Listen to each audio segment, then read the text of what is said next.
It's another day, another blessing, and another food trip na naman tayo.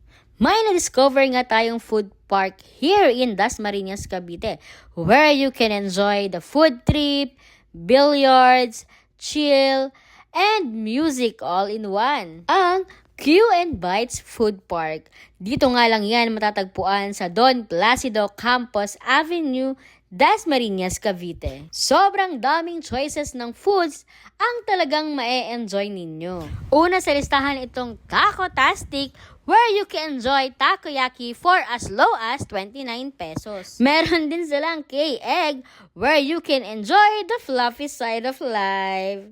Super sulit din ang kanilang milk tea and fruit tea dito. And for the burger lover, meron din ditong Snack Shack, where super the best ang kanilang Aloha Burger. And syempre, dahil rice is life, you can enjoy rice meal dito sa Sizzling Corner.